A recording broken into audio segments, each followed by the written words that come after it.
Jake C തോമസും ചേരുന്നുണ്ട് ഈ ചർച്ചയിൽ കോട്ടയത്ത് നിന്ന്. ജെയ്ക്ക്, ലീഗ് ഇത്തരത്തിൽ ഒരു അബദ്ധത്തിൽ ചാടിയത് എന്തായാലും ഒരു വലിയ അബദ്ധമായി പോയി. കാരണം രാഷ്ട്രീയത്തിൽ നിങ്ങൾക്ക് അടക്കം തെരഞ്ഞെടുപ്പിൽ മലപ്പുറത്തും പൊന്നാനിയിലെങ്കിലും ഉപയോഗിക്കാൻ പറ്റുന്ന ഒരു വിഷയത്തിലെ കാര്യങ്ങൾ പോയി.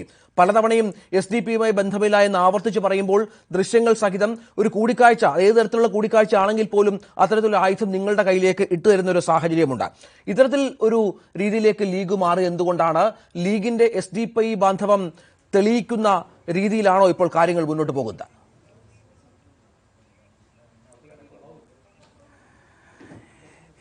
ഇതൊരു പുതുമയുള്ള കാര്യമല്ല എന്ന് കേരളത്തിൽ ലീഗിന്റെ ഭൂതകാല രാഷ്ട്രീയ ചരിത്രം സമഗ്രതയോടുകൂടെ പരിശോധിക്കുന്ന ഏതൊരു മനുഷ്യായുസിനും ബോധ്യപ്പെടുന്നതാണ്. ഞങ്ങൾ എല്ലായ്പ്പോഴും ലീഗിന്റെ പ്രവർത്തനങ്ങളിൽ ഞങ്ങൾ ഈ ആക്ഷേപം ഉന്നയിച്ചിട്ടുണ്ടായിരുന്നു. ലീഗ് എല്ലായ്പ്പോഴും വർഗീയതയുടെ രാഷ്ട്രീയത്തെ താലോലിക്കുവാൻ, തങ്ങളുടെ ചിറകുകളുടെ കീഴിൽ ഒളിപ്പിച്ച വർഗീയതയുടെ വ്യത്യസ്തമായ രാഷ്ട്രീയ രൂപങ്ങളെ താലോലിച്ചുകൊണ്ടാണ് ലീഗ് മലപ്പുറം ജില്ലയിൽ സവിശേഷകരമായി തങ്ങളുടെ രാഷ്ട്രീയ പ്രവർത്തനത്തെ മുമ്പോട്ടേക്ക് കൊണ്ടുപോയിട്ടുള്ളത്. ഇപ്പോഴത്തെ വർത്തമാനകാല യാഥാർത്ഥ്യം എന്താ? മലപ്പുറം ജില്ലയിലെ 2 മണ്ഡലങ്ങളിലും, അതിൽ സവിശേഷകരമായി പൊന്നാനിയിലും മലപ്പുറം മണ്ഡലത്തിലും ലീഗ് നിർദ്ദയമായ ജനവിധിയെ ഭയക്കുകയാണ്. അവിടെ മലപ്പുറം മണ്ഡലത്തിൽ ആദരണീയനായ സഖാവ് VP സാനു, SFIയുടെ അഖിലേന്ത്യാ കമ്മിറ്റിയുടെ പ്രസിഡന്റ് PK കുഞ്ഞാലിക്കുട്ടിക്കെതിരെ അതിശക്തമായ മത്സരം തീർക്കുന്നുണ്ട്. അതേപോലെ തന്നെ പൊന്നാപുരം കോട്ടയെ എല്ലാ കാലത്തും ലീഗ് കരുതിയിട്ടുള്ള പൊന്നാനിയിൽ സഖാവ് PV അൻവറിന്റെ നേതൃത്വത്തിൽ ഇടതുപക്ഷ ജനാധിപത്യ മുന്നണി അത്ഭുതാവഹമായ ജനപിന്തുണയോടുകൂടെ മുമ്പോട്ടേക്ക് പോകുന്ന കാഴ്ച, ഇത് സ്വാഭാവികമായി വിരൽ പിടിപ്പിച്ചിട്ടുള്ളത് ലീഗിനെയാണ്. SDP-യുടെ വോട്ട് എന്ത് വില കൊടുത്തും, ഏത് മത തീവ്രവാദത്തിന്റെ മറവിലാണെങ്കിലും ശരി, SDP-യുടെ വോട്ടിനെ എന്ത് വില കൊടുത്തും വിലയ്ക്ക് വാങ്ങിയിട്ടായിരിക്കണം ഇടതുപക്ഷത്തെ തോൽപ്പിക്കേണ്ടത്, തങ്ങളുടെ സ്വത്വത്തെ സംരക്ഷിക്കേണ്ടത് എന്ന് ലീഗ് തീരുമാനിക്കുകയാണ്. അവിടെ ഏത് വർഗീയതയോടും കൊടപിടിക്കുവാൻ ലീഗ് തയ്യാറാണ് എന്നതിന്റെ ഏറ്റവും ഒടുവിലത്തെ പ്രത്യക്ഷമായ ഉദാഹരണം മാത്രമാണ് ഇന്നലെ അവരുടെ ജനപ്രതിനിധികൾ തന്നെ നേരിട്ട് പങ്കെടുത്ത, അവരുടെ PK കുഞ്ഞാലിക്കുട്ടിയും അതേപോലെ തന്നെ ET മുഹമ്മദ് ബഷീറും ഒരുമിച്ച് പങ്കെടുത്ത ചർച്ച അതിന്റെ പരിച്ഛേദമാണ്, അതിന്റെ പ്രതീകമാണ്. ഈ പ്രധാനപ്പെട്ട ഒരു കാര്യം, ഈ പൊന്നാനിയിലും മലപ്പുറത്തുമൊക്കെ CPM-ന് വീണ് കിട്ടിയിരിക്കുകയാണല്ലോ. ഇത് തന്നെ വലിയൊരു തെരഞ്ഞെടുപ്പ് വിഷയമാക്കി മാറ്റുമോ ഈ 2 മണ്ഡലങ്ങളിലും? പ്രത്യേകിച്ചും നിങ്ങളുടെ സ്ഥാനാർത്ഥി, പൊന്നാനിയിലെ സ്ഥാനാർത്ഥിക്കെതിരെ കയ്യേറ്റമടക്കമുള്ള വിഷയങ്ങൾ അവർ വലിയ തോതിൽ പ്രയോഗിക്കുന്നുണ്ട്. തെരഞ്ഞെടുപ്പ് കാലത്തും കയ്യേറ്റക്കാരനാണ് അവിടുത്തെ സ്ഥാനാർത്ഥി എന്ന രീതിയിലുള്ള പ്രചരണ ആയുധമൊക്കെ ഉപയോഗിക്കാൻ സാധ്യതയുമുണ്ട്. പ്രധാനപ്പെട്ട ആയുധമായി ഈ SDP-ഐ ലീഗ് ബന്ധം തുറന്നു കാട്ടാനാകുമോ നിങ്ങൾ ശ്രമിക്കുക?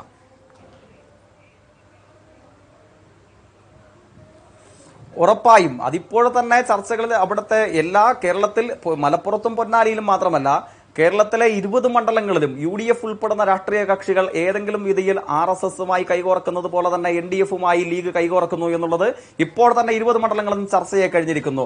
ഇവിടെ ഈ കേരളത്തിൽ ഈ പ്രത്യേകിച്ച് രാജ്യത്തുയർത്തുന്ന ഈ തെരഞ്ഞെടുപ്പിലെ ഏറ്റവും പ്രസക്തമായ ചോദ്യം, വർഗീയതയ്ക്കെതിരെ സമരസപ്പെടാത്ത സമരം ഉയർത്തുന്നത് ആരെന്നുള്ളതാണ്. അവിടെ ടോം വടക്കൻ ഇന്നലെ RSS-ലേക്ക് ചേർന്ന കോൺഗ്രസിനെ വിശ്വസിക്കാൻ കഴിയില്ല എന്ന് കേരളം ബോധ്യപ്പെട്ടിരിക്കുന്നു.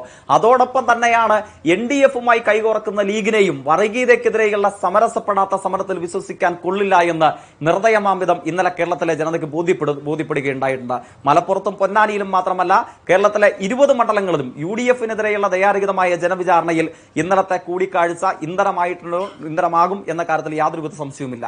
നേരത്തെ KS ഹംസ മുസ്ലിം നേതാവ് പറഞ്ഞൊരു കാര്യം, പ്രധാനപ്പെട്ട ഒരു കാര്യം, മലപ്പുറത്ത് അവിടെ പറപ്പൂർ പഞ്ചായത്തിൽ SDP-യുടെ സഹായത്തോടുകൂടി, SDP-യെ സഹായിച്ചാണ് അവിടെ CPM ഭരണം നടത്തുന്നത്. അപ്പം കോടിയേരി ബാലകൃഷ്ണൻ വിജയിച്ചത് പോലും SDP-യുടെ സഹായം തേടിയാണ്. അപ്പോൾ നിങ്ങളുടെ ചില വിഷയങ്ങൾ മറച്ചുവെക്കാനാണ് ഇത്തരത്തിലുള്ള ആക്ഷേപങ്ങൾ ഉന്നയിക്കുന്നത്.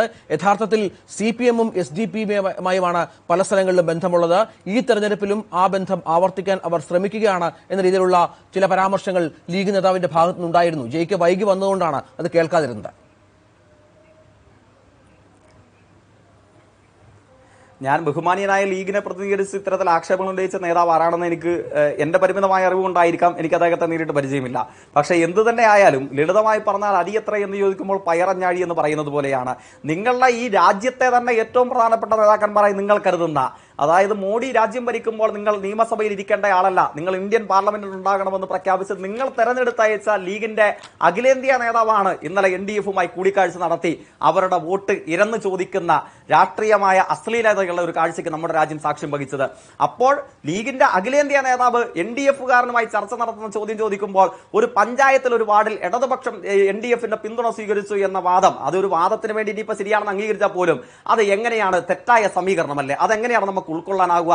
അപ്പോ ഭൂതകാലത്തിന്റെ ചരിത്ര വിശദാംശങ്ങളിലേക്ക് ഞാൻ പോകുന്നില്ല.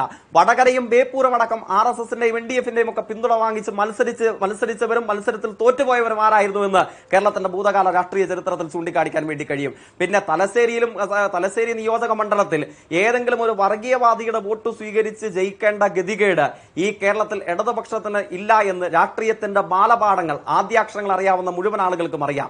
ഇത് വെറുതെ ഒരു സംവാദത്തിൽ ഇത്തരത്തിലുള്ള തെറ്റിദ്ധരിപ്പിക്കലിന് വേണ്ടിയിട്ട് വെറുതെ ബോധപൂർവമായ ഒരു പരിഹാസ രൂപത്തിലുള്ള വാദങ്ങൾക്ക് വേണ്ടി ഇത്തരം വാദങ്ങൾ നിരത്താമെന്നേ ഉള്ളൂ.